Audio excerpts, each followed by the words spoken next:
Hello everybody, I'm Don Counts and we're here at the Warrior exhibit in Lincoln County, Tennessee in Fayetteville. And I have Linda Williams with me today, and our guest today is Dennis Caldwell. Dennis, how you doing? Doing good. How are y'all?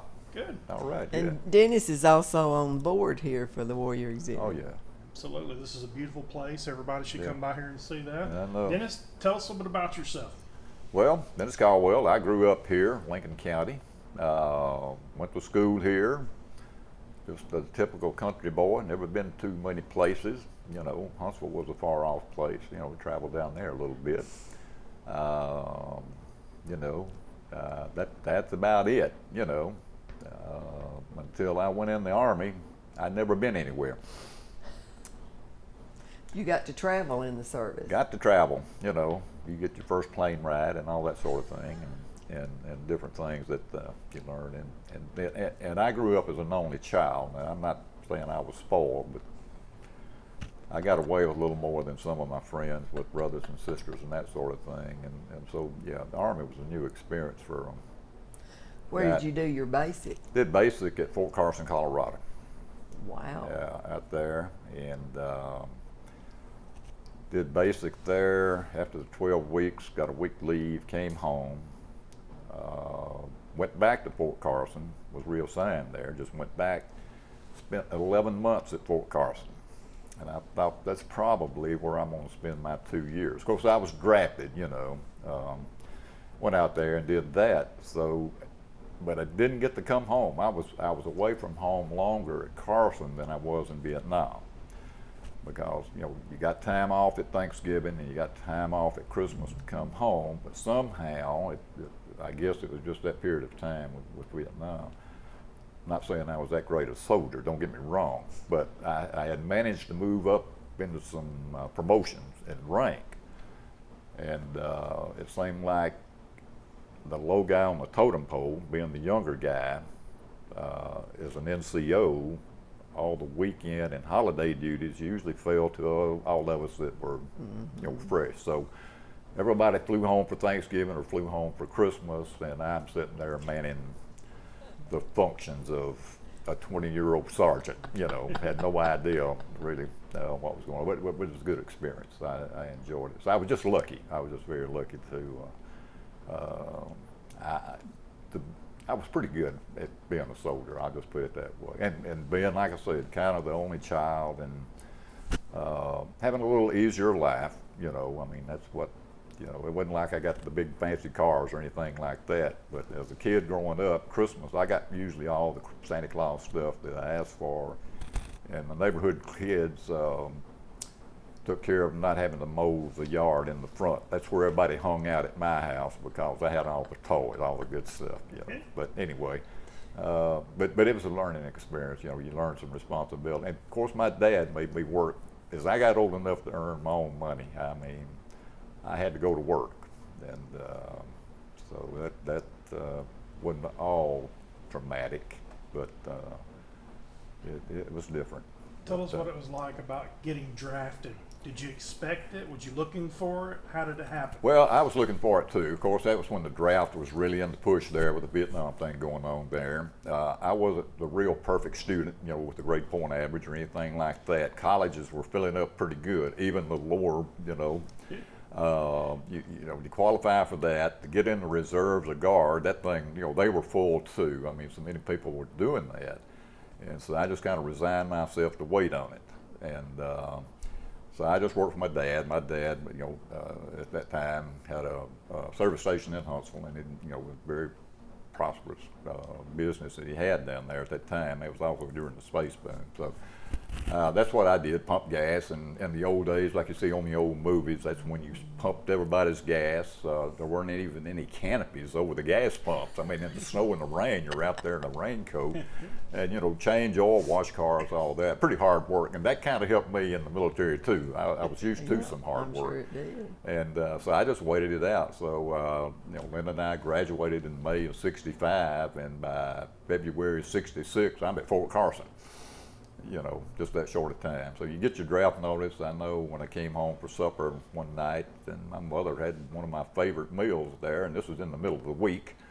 and had baked one of my favorite desserts, and I thought, well, wonder what this is. So after I got full and reared back, me and my dad was sitting there having a cup of coffee with pie, and she says, hate to ruin your night, but this came for you today, and she laid my drought notice in my plate.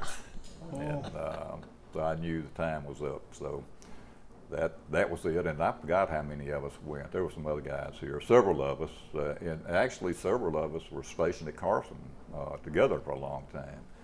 And What was basic training like? well, that's different. You know, you're tired when you get there. I think, well, the first place we went, we were drafted, sworn in Nashville. They flew us out. My first plane ride was on one of those old DC 8s or 10, you know, the tricycle looking thing, you know, the back, you had to walk uphill to get a seat. You know, had twin engines on the third, and a friend of mine, Bill Wiggins, you know, Red Wiggins, we were drafted at the same time. We sat together, and we looked out where we had sat on the plane, and when they fired it up, there was fire coming out and oil spitting out all over the wing and everything, which that's normal for that plane. And that was our first plane ride to Fort Polk, Louisiana. And we got our civilian clothes on, get to Fort Polk, and this is in February, '66. And the Army had us standing outside, standing. You know, your legs get tired, did not allow anybody to squat down, you know, to kind of get a break on your legs. It started raining. We had no umbrellas. So till they decided what to do with us, we're sitting there with being wet and the clothes we wore off to get into the Army. And that was my first experience. And then sleeping in World War II barracks that were so old that we each had to take turn for the few days we were there doing fire guards duty. And what that means is you're awake and you have to walk back and forth in the lower level of the barracks and upstairs. Sure, nothing catches on fire. It's just dry, you know. So I thought, well, the whole Army going to be this way. I don't like getting up in the middle. And I got chosen to do one of them. But then from there, you get your uniforms. You get your Army issued. And they do it in a hurry. They're hollering and screaming at you, and if you've seen these movies, different movies that come out about basic training, or you know, guys going in the military. You got these drill sergeants and corporals, and everybody screaming and hollering at you and carrying on, and you know everything you do is wrong. You know, you go into the mess hall, you get your first taste of military Army food. Not military. Now these other guys, some of these guys eat pretty good in other branches, but you know, you're looking at it. I mean, and they just throw it down on your plate, on your tray. And of course, they've got a sign up there that says you can have all you want, but you better eat all you take. So if you leave a little in your tray and you go up, you have to clean your own tray and put it for the guy to clean it. And you got a sergeant standing there, and he said, you didn't eat enough, go back and finish some more.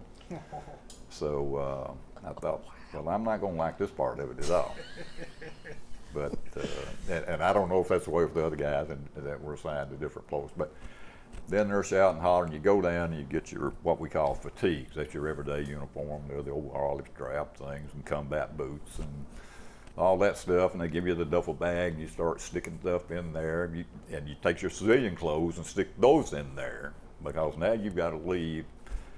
And you tell them your size, and you take what they give you. You know, it's close to. But you know, I was a small guy. You know, I was like 130 pounds, and the pants just didn't fit right. And they give you a belt. It's called a web belt, and of course, you run it through the buckle, and then you got this much hanging off. Well, at some point, you know, they show you how to cut that off, and you have to form a gig line. It has to come to the edge of the buckle, and all that good stuff. So I remember carrying all this heavy duffel bag on my shoulder. I'm holding my pants up, and we go across this bridge to where we're to go next, and they have a sign that says, "Congratulations, you are now in the best dressed Army in the world." And I've got baggy pants, can't keep my breeches up, but I'm the best dressed soldier in the world now. So that's the first experience. Then you get used to that and all that. So then they flew us all out to Fort Carson, and that's where your first experience is. And Was it rough? well, yeah, it was, and I don't know if it's the same now or not. I'm not saying we had it tougher than anybody else, but considering 1966, now see, a lot of my sergeants were Korean War veterans, and they even had a few that were right at the end of World War II, had been in World War II. Now these were old Army. Yeah. It's what they call the brown boot Army. Now I'm wearing black boots, they wore Yeah. brown boots. And so, yeah, they're shouting and screaming at you, and they call formation. Well, we got into Fort Carson, and I had seen snow here occasionally, but I'd never seen that much snow on the ground. Don't you know it? And I thought, well, what we do, or what do they do when it snows like this? Well, the next morning at 5 o'clock, they're getting us out of the bunks. You shower and shave or whatever you want to do and get ready, and then you put on your brand new Army, and you go outside and stand in formation in the snow. And they tell you how to stand and everything like that, and that's new. And the thing with me, see, I never thought I'd like shaving in high school. Most guys in high school can't wait till they shave. Even though the juniors in high school now got more beard than I got. But anyway, I go outside, the drill sergeant comes by and he rubs your face and he'd say, "You shave this morning?" I said, "I don't shave. I don't have a beard." He said, "You will put a razor to your face every morning." And that was my first experience of having to get up and shave. And so you go through things like that. I don't know if this is way over there. That's just my basic training. I'm not sure. But as you get more accustomed to it and acclimated to Army life, and of course you keep everything spick and span. There's no dust, you become military in those days. And they would do things, I didn't know I'd do anything, or me or any other guys did more push-ups than I'd ever done in my life, because it was get down, give me 10. Anything you made a mistake on or didn't answer the question right, whether it was right or wrong, they're gonna tell you, And I can remember we all got issued this little spiral pad like we had in school, fits in your pocket, and a pencil. And then the uniforms, they had a little spot for the pencil. And I can remember from my first few experiences, I'd have one of the sergeants come by and he says, don't have that pencil stuck in your pocket. You need to put it somewhere else. And the other one come down the other way and he'd say, "Caldwell, where's your pencil?" And I said, "Well, it's in the pocket. You don't put it in your pocket. You put it up here." And so I don't know how many times they did that back and forth. I'm pulling this pencil out and putting it back. That worked out, didn't it? And finally, one of them breaks my pencil and hands it to me. And then the other one comes back and he says, "Where's your pencil?" And I said, "Well," he said, "What'd you do? How'd you break your pencil?" And I said, "Well, you don't get the answer." I'm trying to say, well, that guy right there came by here, and it's like, well, I don't know, you're going to have to use a broken pencil, but for right now, give me 10 push-ups, or something like that. So, you go through things like that, and it's just the discipline part of it. And eventually that goes away. It's just for the new guys. And that's the learning experience. And of course, there's physical training every day. Whether you're in shape or not, you're going to be.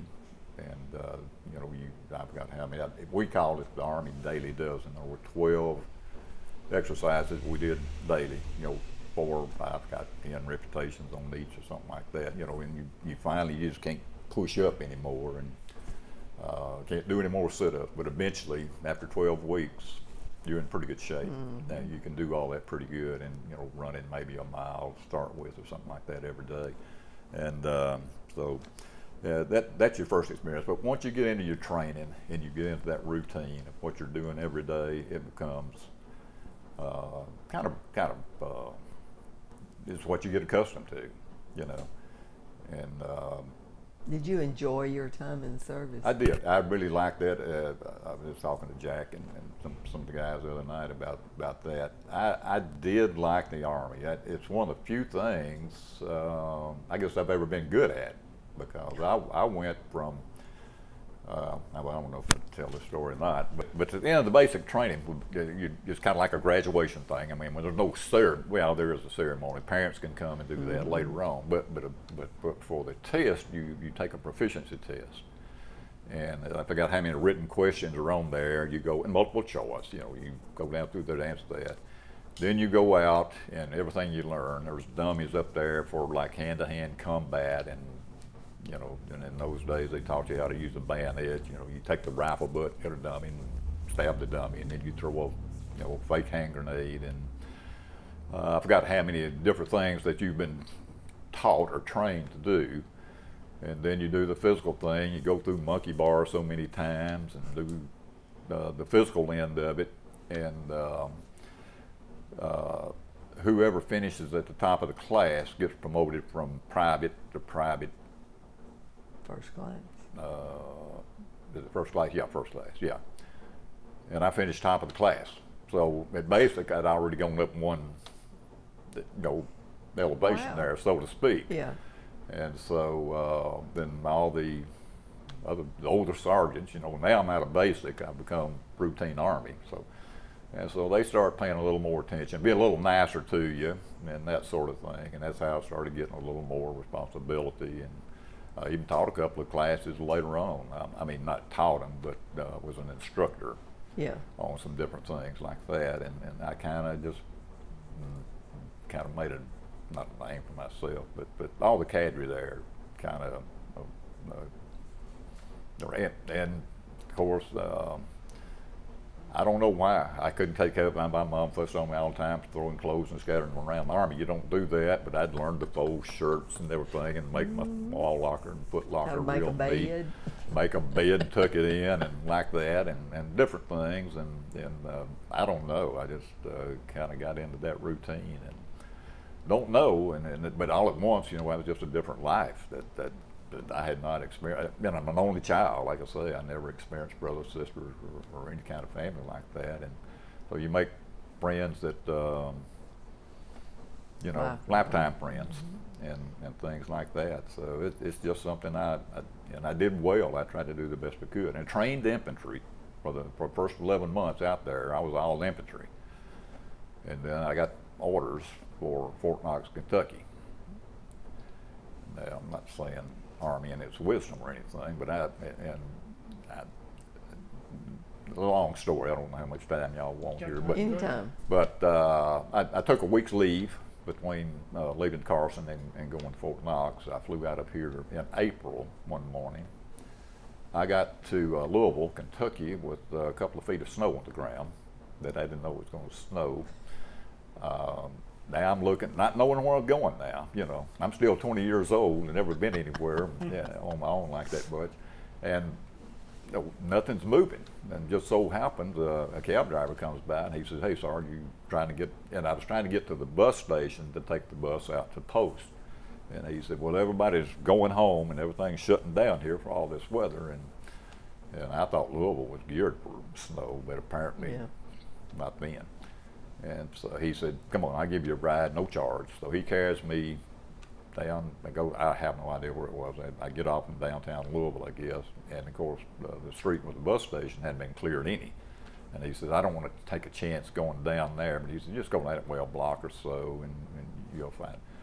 And it's still daylight. I'm in there in a couple of hours, whatever the flight time is from Huntsville to Louisville is nothing. But I'm still there at midnight. Can't get to post, and I'm tired. And finally, the roads are clear. I catch the bus to the post, not knowing where I'm going at all. And finally figure out where I'm supposed to be. I walk in, and there's somebody there's a guy called charge of quarters that stays on, all night when the officer's there, go home and rest. He's not expecting anybody. He don't know where to put me. I said, "I don't care where you put me. I just need a bed." So we go up to where this unit was formed a little different. And we still the old barracks, the old wooden barracks, and the downstairs was where all the guys with the infantry platoon wasn't an empty bunk. He said, "Well, I'll just put you upstairs." Well, when we go upstairs, I see this big sign that says "Flyboys upstairs." So I don't know what that means. So it was just one other guy up there, And I go up, and he's asleep, so I just find a bunk. I go down a few bunks from him. Didn't want to bother him. Long story, I get up the next morning, find the mess hall because I'm hungry. Eat, come back down, and I'm going back to the barracks, waiting to see what I need to do. I get these two captains walk in, and come up the stairs. Didn't say anything downstairs, and so they come over there and say, "Oh, here's a new guy." So they come over, introduce themselves, and at that time, of course, my parents had moved to Huntsville. After I'd gone into service, this one captain was from Birmingham, and the other one was from Montgomery, and so we had those three cities, and somehow we just kind of got talking about it. Of course, they weren't natives, being military and everything, but. So something came up about. I said, I'm not in aviation. I said, I'm infantry, and they said, oh. I said, I just needed to bed. This is why I showed up here. And they said, well, do you want to be in aviation? I said, I don't know anything. I don't know. It was a long story. We wind up talking to the commanding officer at that time.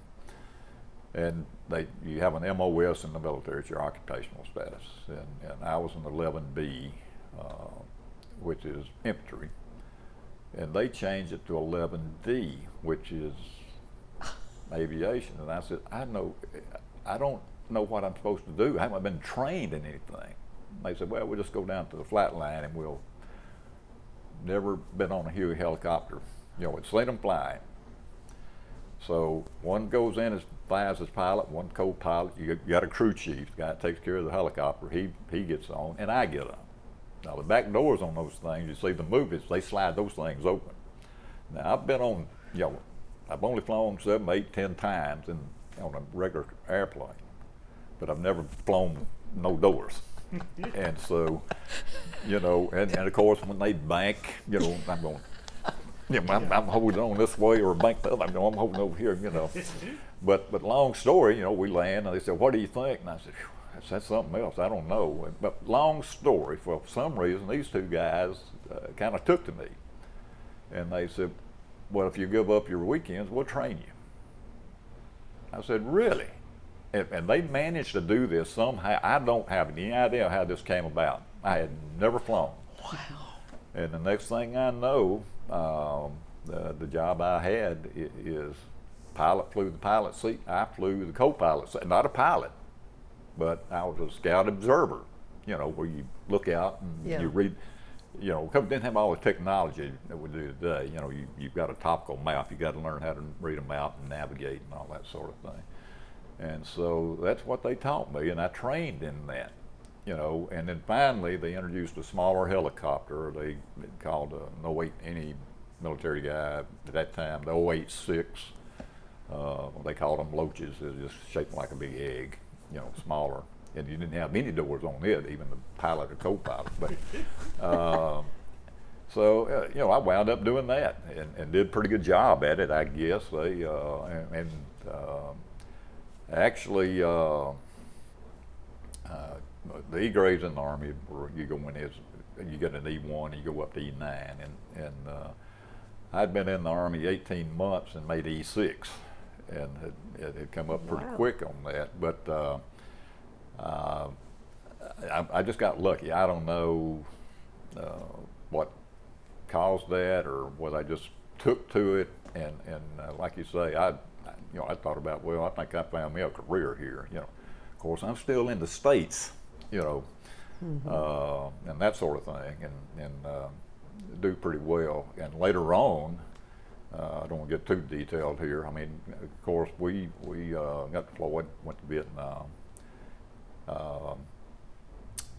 and we first few days is actually get acclimated to the heat over there. We just sitting around, and I mean, it's 100 degrees, and I don't have what heat index is 120 or something every day. But we're just relaxing, and then one day they scramble us out, and don't get into the details.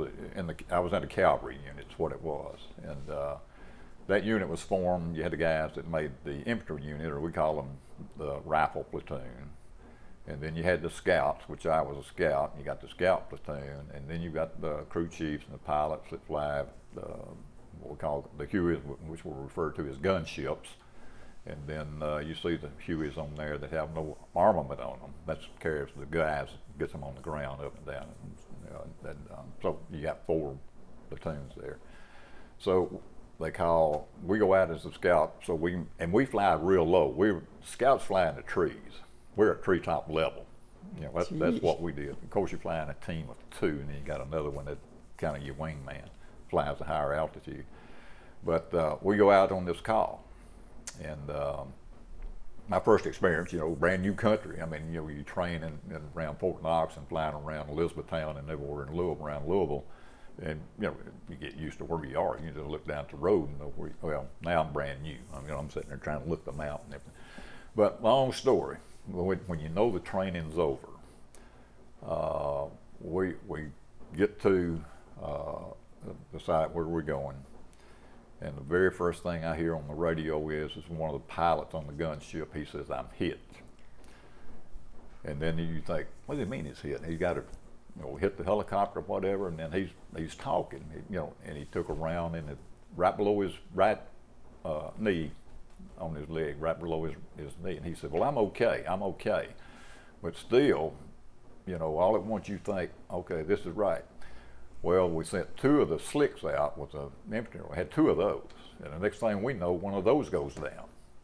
I mean, it was close to dropping off, but it just couldn't lift back up. It was done for us. So then you realize training's over. But then the thing is, I had trained and flown with these guys in a co-pilot seat. And somewhere in the wisdom of our command, they say, "Well, wait a minute, now what if the pilot gets hit and this guy just sitting there helpless?" So I took about 2 or 3 hours of flight training to get it on the ground. So that was my experience as flying. And somewhere nobody ever thought of that, I guess. They thought, well, you got a qualified pilot and then you got an enlisted. I think now the Army, they both have to be pilots, I guess. They're both officers. But then in those days it was a lieutenant chief or a warrant officer or captain or something like that. But the scouts were all enlisted guys. I guess we were expendable, you know, or whatever. But still, it just dawned to everybody that, wait a minute, what happens here? Really? If the pilot gets hit? And actually, you know, it wasn't real bad where I was. Many guys had a harder time than me and sacrificed a lot more. But, you know, we experienced getting shot at. You know, you take ground fire, we'd fire back, that sort of thing like that. But we had one of the scouts later on that his pilot did get hit so bad, and the crew chief flew with us too in the back, and he had to land the helicopter. He was an enlisted man and was awarded the Distinguished Flying Cross for his actions there. So, and then we'd had another 1 or 2. Fortunately for me, you know, you could see some little damage in the tail boom or something like that occasionally. But you know, wherever we were assigned to fly that day, you know, I was flying 12 hours a day, and most days I was up before I met the sun coming up every morning and saw the sun going down in the afternoon, and put a lot of flight time in over there, and it wasn't that bad. I mean, it's so hot, at least with the doors open, you can get that breeze, but then it's hot too. But that was kind of my experience over there, and I think, and I was just there. It wasn't a full tour. I was there about 5 months, and I think in that time we had some wounded, you know, and some guys injured and like that. But we've only had 2 guys killed in the infantry while I was there. I don't mean it only, but then when you first have that first situation, I mean, it was bad enough when you hear a guy that was, you know, flown to Tokyo or somewhere, took a few rounds or something like that, and on the ground troops, and you know, they're your friends, even though you got different jobs. Like, you know them all, and you know, that kind of sits in on your mind too. That you know, this is not training. This is the real thing here, but you get adapted to that. That becomes your everyday routine, just like, you know, a job. in civilian life. What time you get up, what you do for breakfast, and some mornings got up early like that. You'd have something. One reason we were getting up so early in the morning and flying was you'd have mortar attacks at night too. Occasionally, you'd have incoming rounds, and most of that was just harassment sometimes, and just keep you awake and wear you out, I guess. But you get that. But one of my jobs was, and what we particularly did, we would get up there early, and then we flew treetop level or below, and our point was to see if we could find which way they went or where they came from. I had better eyes in those days, and we look for footprints or any kind of trail. That was the whole point. But during the day, you're still searching for anything like that, and at night you do the same thing. Or not night, but when the sun goes down, you kind of look for any activity, because so much goes on at night in that, or did in Vietnam. So I was up there, and of course, sometimes, I don't know whether the flight surgeon or somebody say, "Damn, Caldwell's got too much time. He got to take a break," So I'd get a day off to do something, and usually go to I wasn't even close to a P. Some of the guys live real well in Vietnam, not well, but they have wooden barracks, and my unit lived kind of like the old, if you've ever seen a TV show, MASH. That was the kind of tent I lived in. But the advantage I had, the E6s and above, we had our own little tent. Enlisted men were just crammed in together with double bunks and small living spaces. And actually, some of the officers and the warrant officers, but having the advantage, like I say, we had some old sergeants from that served Korea, and one, those 30-year guys had served a little time at the end of World War II or had some experience. They knew things to do. I came in one night, and the old Army cot that I'd been sleeping on was gone. I had a regular Army bunk, and had set up just like the barracks back home. I had a wall locker and a foot locker, and next thing I know, there was a wooden floor. And I come back home, and I don't know where these guys, they knew how to barter or whatever and come up with this. And of course, they're there all day, doing their functions. And as tough living was, by the time we got acclimated there and settled in, we had a wooden floor. We had our own generator. Everything was generator. We had our own generator. We had electric fans. We had a refrigerator and a television. And we've been able to get into the Armed Forces TV, and we were just the envy of all the officers and everybody else. These old guys knew how. I don't know whether they just stole it or bartered for it, or I don't know what they did, but they knew how to do things. And I'd sit there, and of course I'd hang around with my guys, different age, even though I was a sergeant, and there were privates and corporals and or Beck forwards, because it was my age group. I'd sit in there with those old guys, and they were telling stories from World War II, Korea, and all their experiences, and all I had to talk about was basic training. That was my tough life, and so they're nice guys. They treated me well, and but I would ease on out and hang out with the guys. Like I say, I turned 21 in Vietnam. I was still 20 when I first got there, and actually came home one day, and they done built a front porch on that thing with a covered deck, and we were right across from the mess tent. So if I was fortunate enough to get there in time for hot mess, a lot of times they'd save us food. We'd come in later, but we always got the food there. But I just take my tray and just walk across the path there and eat on the deck. They'd wound up with patio chair and everything. It was just we were the envy of the unit. Even our commanding officer, I took him. It wasn't my duty. I was just off one day, and he wanted to go down to his quarters, and he asked me to drive him down there, so I just jumped in the Jeep and drove him down there, and then he asked me to come in, and somebody had sent him boiled peanuts, and he was from Georgia. I guess boiled peanuts are popular down there too.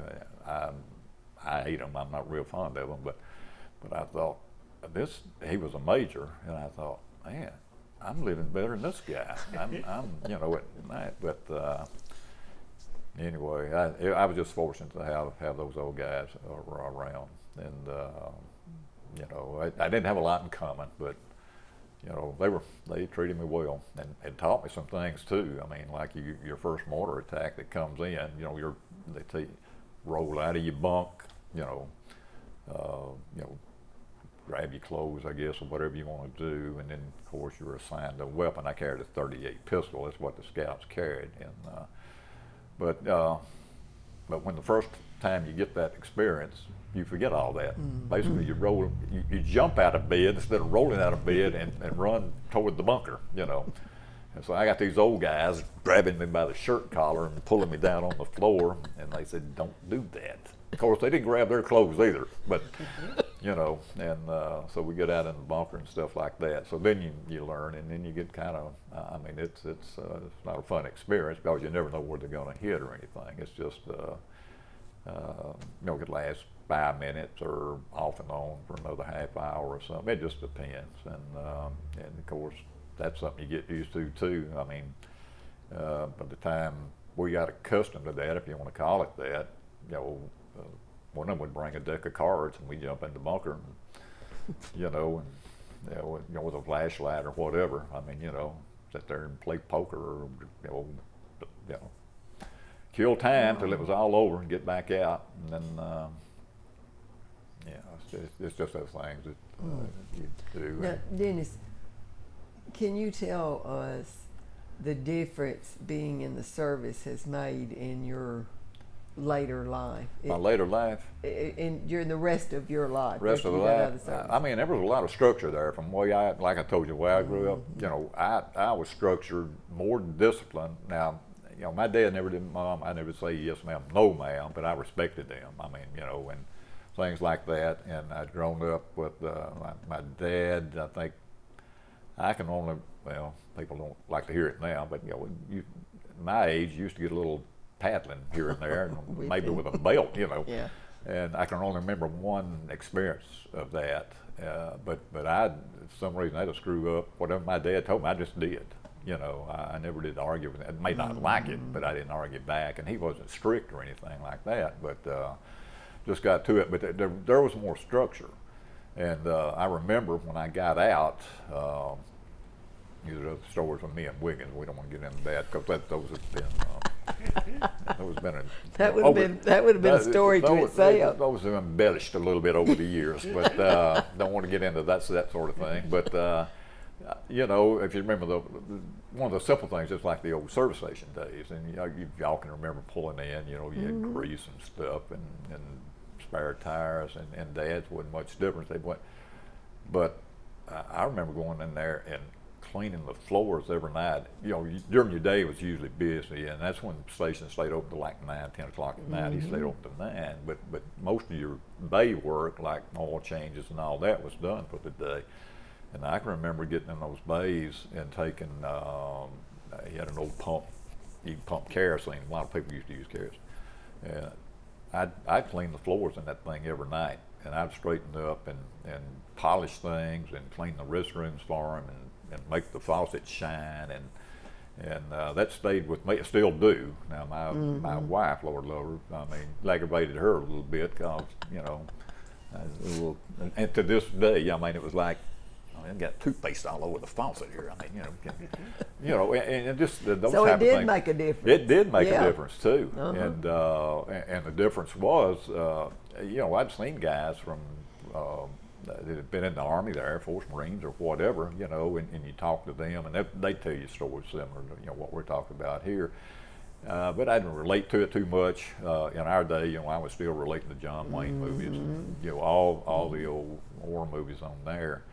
And as kids growing up, I think a lot of the guys like that, you know, we played Army, and just because, well, it's not that way.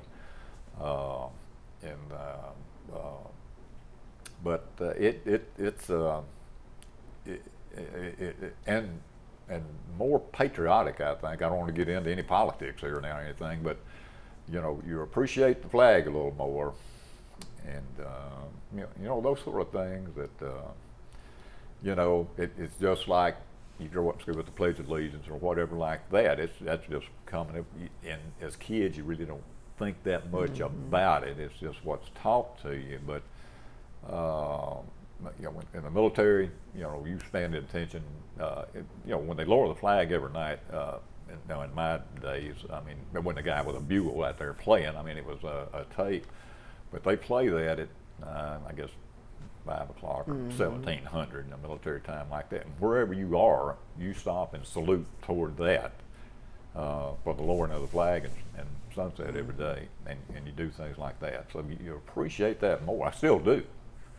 Get a little frustrated sometimes with things going on. But, you know, you appreciate that. You appreciate the, and I want to say the women too. I mean, even in Vietnam, I think we talk about Vietnam veterans like that, but we try to remember there were nurses over there, and nurses lost their lives over there. So you know, people need to thank the women vets too. It's just not the I men. think so, You know, too. they did a good job. And now that was the old days when you had a separate army. You had the WACs and the men, and I met some WAC sergeants that scared me. I mean, What's that? Tell people what wax. WACs, that's a Women's Army Corps. Yeah. You know, because it was separated. Women didn't go into combat, but they held, you know, position in the Army, you know, and but there were some tough old gals that, you know, not to offend anybody, but they were career military, and they could set you straight, you know, and but the few contacts I've had, and mostly with the nursing, and Vietnam did have MASH units, just kind of like you see on the old TV show. I can only remember seeing one in the province I worked, but you know, they put up with everything there too. They did a good job. These were fantastic ladies, and but I made a lot of friends. No, talking about an only child, I made a comment one time. I was an only child in the Army, but I had a lot of brothers. Yeah.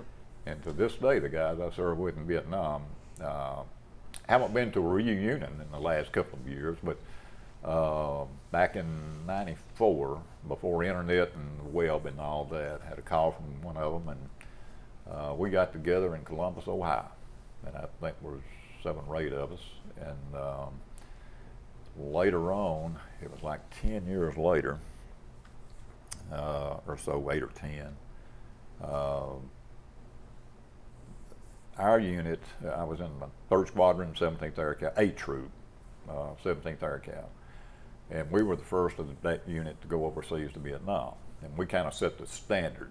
And you come up with your own call sign. We were referred to as the Silver Spurs. You know, my call sign was Spur 14 or Oscar, 14 Oscar, but things like that. And so as it rotated out, you know, other guys were in the same unit. And so we all got together and decided, instead of just being the original 17th, you know, A Troop, that any of them that served from, we were there in '67, you know, they were there as late as '72. We all started just getting together as one big unit. And so still doing that. You know, we went back about 8 years, tried that. Then I guess the first big reunion we had was back down at Fort Rucker in 2006, I think, or 8. Well, we had another one in 08, but that was the first time we had so many of us there. And we had all stayed at the Holiday Inn there in Dothan. And, you know, they had a nice big, you know, with the big conference room, or what do you call those rooms, you know, where you can hold your private functions. And of course, they had a lounge there. And, you know, you get food and the beer and that sort of thing. And we were a little rowdy. And that was the first time I'd seen some of those guys in all those years. And it was just like a big, you know, high school reunion, college reunion, whatever you want to call it. So, and I remember going in, and we got in on Friday night and started, and then of course we just kind of had free time on Saturday and went out to the post there at Fort Rucker and visited our museum, came back. And a couple of us had just gone in the lounge there to, or bar if you want to call it that, you know, just get a sandwich or a burger and a beer or something.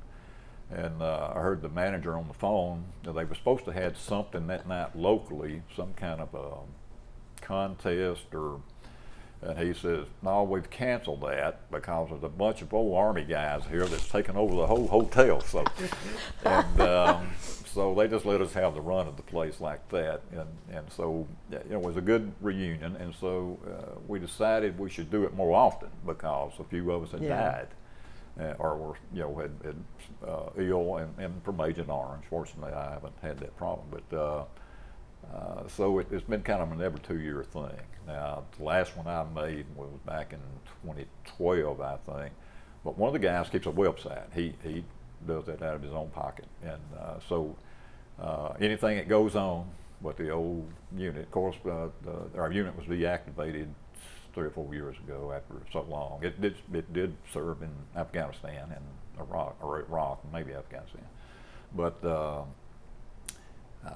I'll just get an email occasionally and he'll say, taps for Joe so-and-so who passed away last Sunday or whatever. So I keep up with any of them that are passing on. And just, I think in the last month, one of the guys I flew with at some time on, he died. And he wasn't my routine pilot, but now my pilot and crew chief, we all flew together.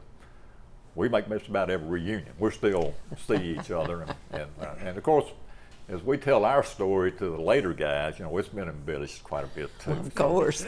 We don't want them to have anything better to say than we Yeah. do here. So, we kind of stay it, not as much as we used to. We all got a little older and things change. But those guys are as close to me as high school classmates. Mm-hmm. That's good. That's good. Yeah, we just still do it. But had the opportunity to, I think it was in 2008 with Joe Galloway, made us talk to us. Joe Galloway was was a war correspondent that the only civilian I know that was awarded the Bronze Star, but and he just passed a couple of weeks ago, but I did hear him speak and at one of our reunions there. So,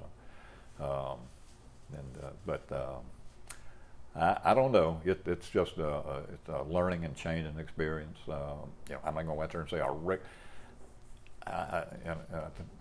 I did make the comment one time, and guys had it a lot rougher than we did. I mean, we flew a lot. I mean, and some guys said, "Well, I didn't do that. I just did this in the Army, and I didn't do it." But I'm going to tell you, any man or woman that serves in hostile territory gets equal consideration. That they deserve everything that the guy spending the night in the mud. Yeah, and so there's no such thing as I just did this. Yeah. They don't need to look at it that way. I agree with you. And so I respect those guys that do that. And it's a job that had to be done. And don't want to run this thing long. You'll have to edit this thing. I don't want to talk about this. I do. I know one time that having made a little rank, the way it worked, like I said, we had 4 different platoons there. You had the infantry or rifle platoon and so on and so on. Well, we were out on an operation where we would fly the helicopters back to a little safer position at night, even though we were still sleeping out. We weren't back at the main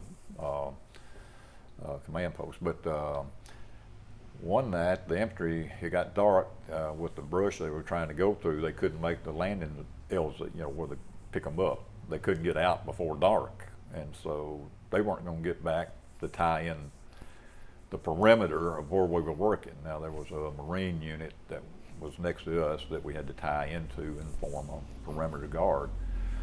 Well, old Caldwell here was the ranking NCO or lowest on the pole, and I had infantry training, Yeah.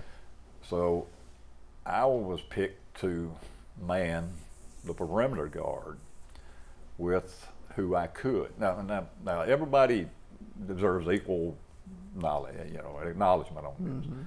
So I had to take the clerks and the cooks and the cook's staff to man the perimeter. And I had actually, and I'm not making fun or saying anything, but for one of the guys, I had to show him how to use remember how to use an M16. You know, I mean, here's the safety, and here's, you know, you put the clip in, but don't push this safety off, you know. And of course, in those days, you didn't have all these earphones. I mean, you had an old landline with the old phones to go. And so I took one of the crew chiefs, guy's name, I can't remember his name, but his name was Lemon, I remember that. He was a little, like you see in some of these movies, he was just anxious to get up there. You know, he was, I'm gonna find me a VC today. I mean, he was a good guy, but I thought, I need him. So I made him stay back instead of going back with the helicopter. So I took him, put him on one end of what our part of the perimeter was, and I got on the other end. And of course, we connect the phones from, and then I go around and tell these guys. I assign each of them, I thought we had 3 or 4 bunkers, you know, where you got it covered and you got a slit you can look out. And, you know, I tell them I'll have to come and check. I mean, if you see anything or think you see anything, you'll have to crawl down, you know, come down. I'll be in this bunker here. And what you do before it gets dark, I mean, you stand there and you try to memorize every dead tree stump or any bush or anything in your mind. And of course, it's still tricky. And but I can remember one night, or that night, I didn't sleep a lot, you know, and but I finally hear something, and the guy coming down there, and he says, can't remember their names, I'm sorry, but so-and-so thinks he sees something out there. I said, where? And I'm looking, I can't see. So I crawl down with him, and I'm getting in his bunker, and I'm looking. Well, the command was that if where we were, we'll get into other details there, but you can take a shot, you know, see if you get return fire, just if you're not sure. But then I've got to go back, get the phone. I got to call over to the command post and let them know we're going to take a shot. You know, that's what this is about. Nobody panic. But the unfortunate part is when he pulled the trigger, all the other guys panicked and pulled their triggers too. So we had. So if there was anything out there, that was enough that's it. Well, this is not going to work here. Yeah. So you know, they were just panicked. I mean, it's your own tension at night. You just don't know. And no, but things like that, you know. But it gave them an experience. They can tell their story, and For sure. for sure to come back like that. But that was my one. Like I say, we went on a few missions where we stayed at a safer distance, but still sleeping outside under the stars and stuff like that. And it does get cold in Vietnam. I mean, you get up after you've been out there, and you get up, you know, 4:30, 5 o'clock in the morning. When you're out like that, you just wake up early, or you hadn't been good sleep. And you usually build a little fire, keep a little, you know, I mean, you wouldn't huddle around it, but you know, and we had flight jackets. You know, we had aviation jackets for the helicopter guys, and I'd carry mine with me every time I knew to stand out because it was cool the next morning. And I but wouldn't then, have thought about that. you know, but it wasn't long before you were folding that thing up and sticking it under the seat. You know, that was gone away. But it was an experience, and you know, I appreciate those guys that spent the 13 months there a lot more. They really deserve the credit for it. And of course, I was there during Tet Offensive. Turned 21 in Vietnam. I was supposed to be in discharge, and my time in service was up. The reason I didn't spend more time, my time in service was up. You know, I just did 2 years. Well, my 2 years was up that February after Tet.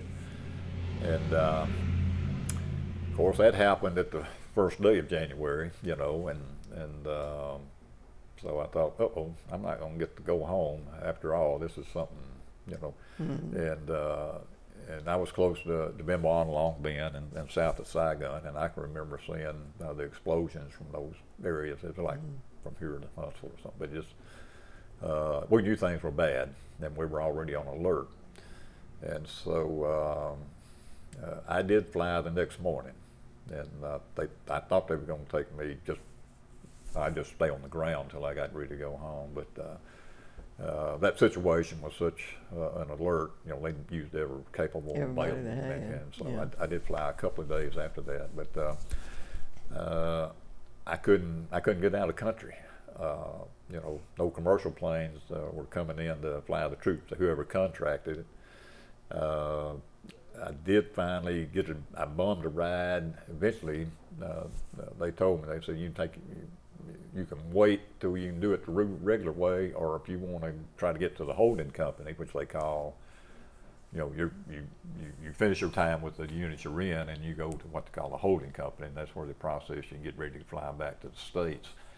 And nothing running, but got me a ride on one of them Hueys one day. They were going over to Long Bend to the hospital, and landed at the hospital, and I got off there and started to walk down the road, and an MP said I couldn't go because he said there's still snipers and stuff out here in the brush, and they're still trying to, but they had guys working on the utility pole, just like you see the telephone guys or utility guys working on a power line. They were up there stringing a line, had a big 2.5 truck, big truck they call it. They said, get in the back of the truck, we'll take care of you. So I crawled in the back of their truck, and they sent me through the gate, and I went down to the holding company, and I was down there a few days. But the thing is, see, I couldn't call home. I mean, no cell phones.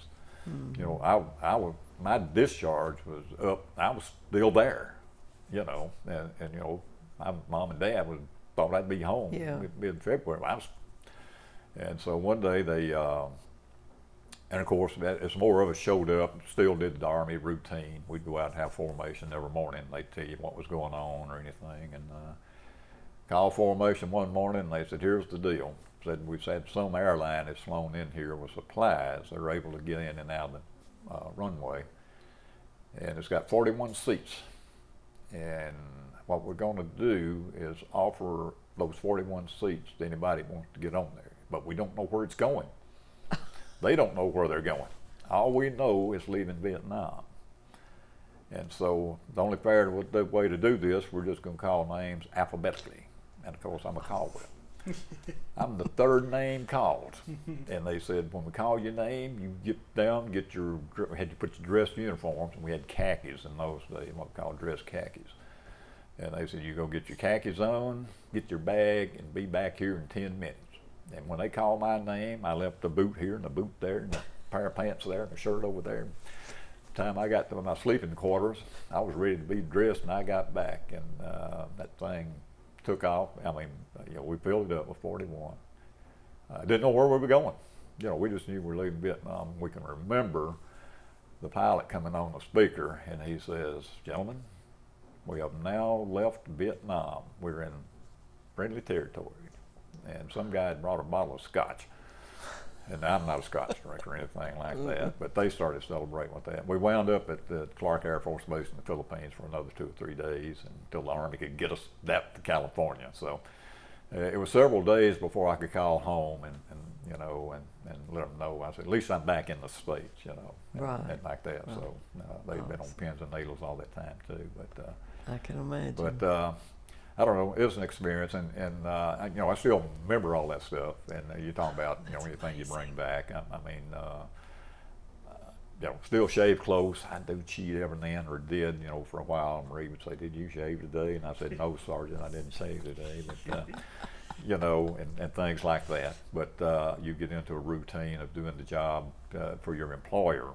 I mean, whether you like it or not, is that you do the best you can while you can, and it's just things to say with you. You can ask any guy that or lady now, with military experience. It's just it's an environment, and I have grandsons. I don't know how I would feel about them even. They're still eligible for military. I don't know how I'd feel about that. Some of them old Army buddies I talked to that were in Vietnam with, they've had sons, and they say it's worse. It's hard. We've been through it like that. But I was just telling Kim, my daughter Kim, and I just told her a while back. I remember one night when I was out, and like I said, I didn't have the hard times like a lot of those people did, but it was a rough day for different reasons. And I can remember commenting to another guy there that, and I can't remember how I said it. Something like, Lord, if I ever get married and have children, don't give me sons. I didn't have any sons, but but I told Kim, I said, but then you dropped a litter on me with 4 of them. And so that made up for it, but then I had to start worrying about them. You know, I didn't want to worry about my own son, is what I was trying to get at with the guy I was talking to. But it is a good, and even today, I don't know how military is. You know, that's 50 years ago. It was a little bit, and I don't think the old sergeants get away with what they did with me and the other guys. It was a pretty, the early days in military 50 years ago was pretty rough living. But you get a company, you don't know anything. Yeah. It's an everyday job. And but the one thing that they do instill in you, and I hope it still does with today's military, is, you know, you honor the flag, you love your country. And I forgot how it goes. You know, some guy put a sign up one time that he was actually a boss, and he said, "Here's 3 things I want people to remember: is God, country, and family." That's right. That's it. Dennis Caldwell, we appreciate your service. Okay, thank you. Sorry I bored everybody. Didn't but bore me. You did not bore me. You know, Absolutely not. It was a privilege. It's one of the things, and I still have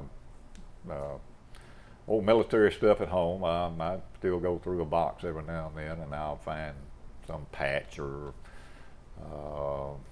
a notebook I made notes on 50 years ago when I was a sergeant or something like that. I've saved all that over the years. Doesn't mean anything to anybody but me, but I might make one of those little boards out of it, you shatter box or something out of it someday. Still been meaning to do that, and you know, I wish all military veterans the best. I know these Afghan vets are going to have a hard time.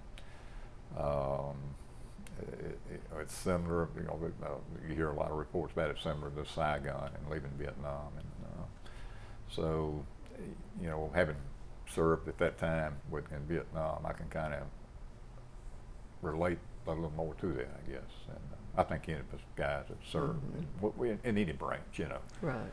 And 'cause we have a lot of fun between, you know, you've been to our post, you know, it's always the Air Force, Army, you know, we always batter against each other, Marines and Navy and that sort of thing. We have a lot of fun, but we're all military veterans, so.